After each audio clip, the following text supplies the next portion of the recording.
Good afternoon, everyone. Thanks for joining us on KREM 2 News First at 4. I'm Tom Sherry. Good to have with us. I'm Mark Hanrahan. A Fairfield City Council race has come down to this, a milk bottle. The race for the number 3 seat was too close to call, so Spokane County came up with another way to determine the winner. KREM 2's Ian Smay was there for the tiebreaker. So Steve is now winner. Yeah, so Stephen Walk beat Dave Watling today at the Spokane County Elections Office for the position 3 on the Town of Fairfield City Council. Again, that Stephen Walk beat Dave Watling in the milk bottle tiebreaker. Now, the milk bottle tiebreaker involves plastic numbered balls put into a plastic milk bottle. That bottle is then shaken and tipped over, and the first ball to come out wins, and each ball corresponds to a candidate. Today, Stephen Walk's number 2 ball came out first, meaning he will be the new position 3 council member for the Town of Fairfield.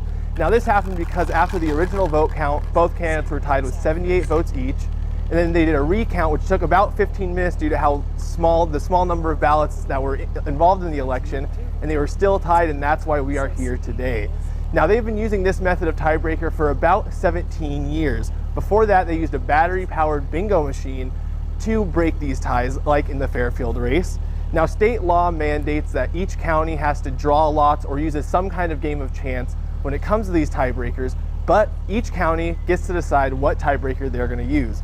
Spokane County decided 17 years ago to switch to this plastic milk bottle after their battery-powered bingo machine died, and that plastic milk bottle only cost them about $2 at a pool hall or a pool supply store back about 20 years ago. And this just shows that every vote counts in these races, especially in this smaller areas. Every vote counts. In this case, if either candidate just got one more vote, we wouldn't be here today. All right, Ian, quick question for you. I know that they kind of went to this method 17 years ago, as you mentioned, but how often have they used this milk bottle method to determine a race? Yeah, so elections official Vicki Dalton said that they use this about once a year, not necessarily for elections, but for things like deciding the order that candidates appear in on a ballot, to be fair.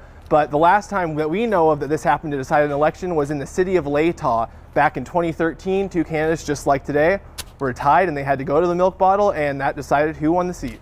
All right. Back to you guys. Ian Smay reporting in Spokane. Thank you, Ian. Appreciate it. Wow, quite the method, Yeah, right? so simple, too. I know, but effective, I suppose. Absolutely. All right, in other news, U.S. Northern Command has directed the Department of Defense installations, facilities, and units to immediately assess protection measures following the shootings at military bases in Pearl Harbor and Pensacola. Since then, Fairchild Air Force Base says security forces defenders have begun reviewing their processes. A spokesman said that the facility leaders are continuously examining ways to make the bases safer. In a quote, the same spokesman said, quote, "Our security forces personnel are trained to take any appropriate action needed and strictly adhere to established security procedures to ensure the safety of its airmen, families, and civilian workers on base." Well, new details continue to emerge in the wake of Friday's shooting at a naval base in Florida. The Saudi gunman who killed 3 U.S. sailors is said to have posted anti-American tweets before the killings, and sources tell CBS News the shooter may have been involved in an ongoing dispute with one of the instructors at the base. I'm a big supporter of the Second Amendment, but the Second Amendment applies so that we, the American people, can keep and bear arms. It does not apply to Saudi Arabians. One of the victims, Mohammed Hathan, chose to follow in his mother's footsteps and become a sailor. I am so very proud of everything you have accomplished.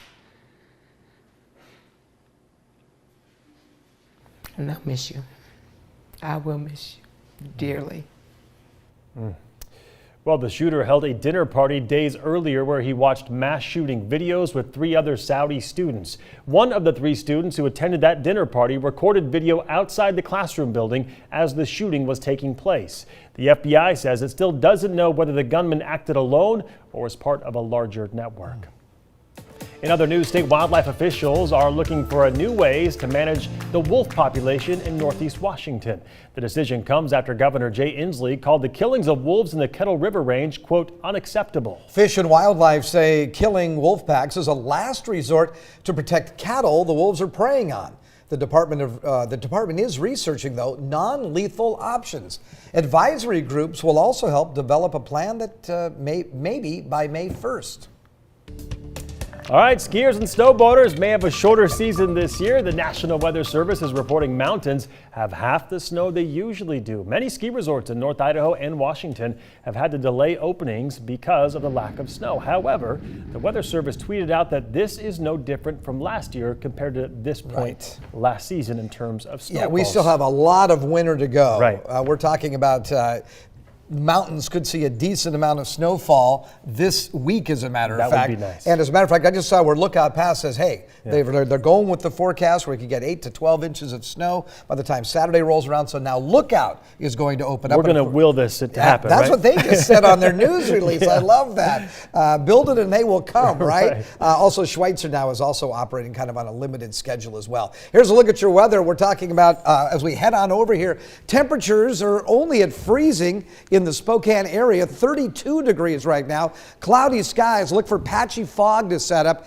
in the overnight hours, and some of that fog may freeze to the roadways tomorrow morning. So be aware of the fact that if you see a little sheen on the ice, that's black ice and making for slippery conditions. Temperature-wise, we'll look for an overnight low of 29 degrees. Again, that patchy freezing fog, and then we'll look for cloudy skies tomorrow, getting above freezing though, getting up to 39 degrees, and then late tomorrow evening, more likely into the overnight hours, it looks like we could see light snow develop across the region. So we'll be tracking that into Wednesday morning. You could actually have a Wednesday morning commute that will feature some snowfall, and we're going to continue that wet weather through about Friday. For the weekend, it looks like it dries out though. Cloudy skies on Saturday and 37 the expected high. Sunday, partly cloudy, maybe a little morning fog, and we'll see a daytime high of 36. All right, Tom, thank you very much.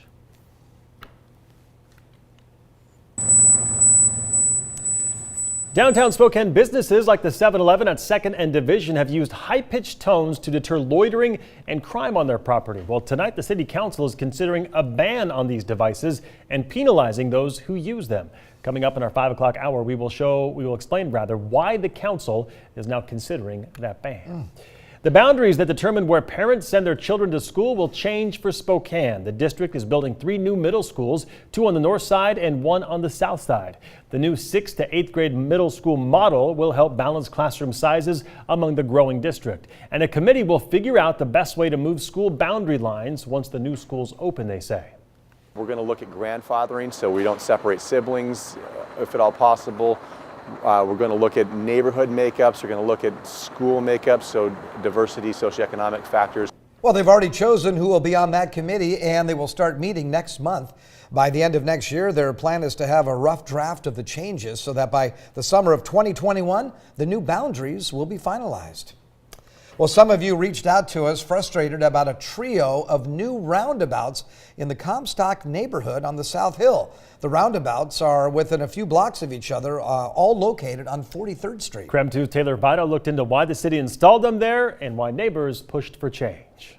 Well, love them or hate them, the city says these roundabouts are designed to slow down drivers. Several different players were involved in the decision making, and it was ultimately approved by a city council vote.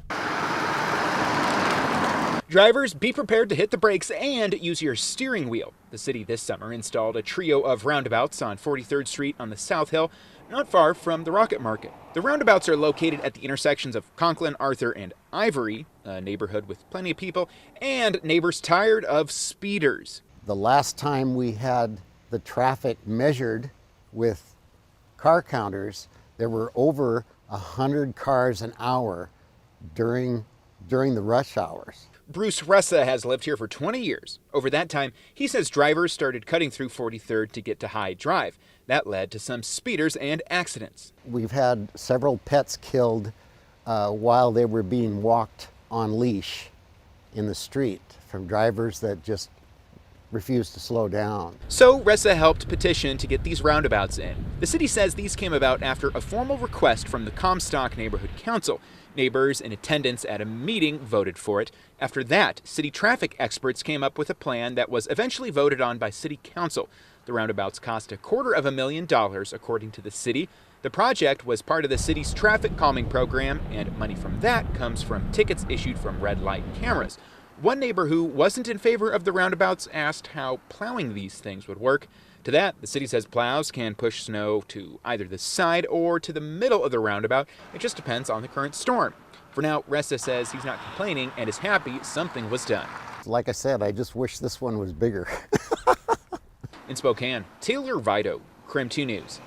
Well, today's public impeachment hearing centered on both sides laying out their legal case. Democratic and Republican lawyers made their best case for and against the impeachment of President Trump.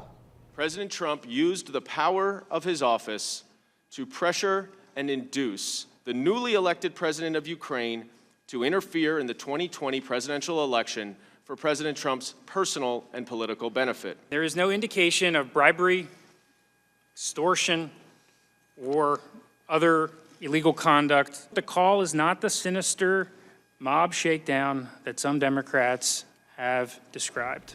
White House lawyers declined to participate in today's hearing. Instead, President Trump sent a flurry of short tweets denouncing the proceedings. Republicans repeatedly challenged Chairman Jerry Nadler about how he was conducting the hearing. The committee could finalize articles of impeachment this week, and the full House could vote on impeachment before Christmas. Well, there will likely be no Russian team at the 2020 Summer Olympics or the 2022 Winter Games. The World Anti-Doping Agency banned Russia from global sports for 4 years.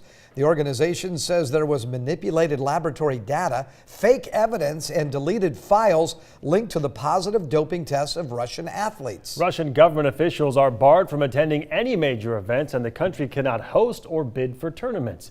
Athletes can only compete at global competitions under a neutral flag with no national anthem. Russia's anti-doping agency has 21 days to appeal the ban. Well, friends, it is a very exciting day for Gonzaga basketball fans. The Bulldogs have now climbed 3 spots to number 6. That's all in the latest AP poll. The Zags beat the Washington Huskies 83-76 on Sunday.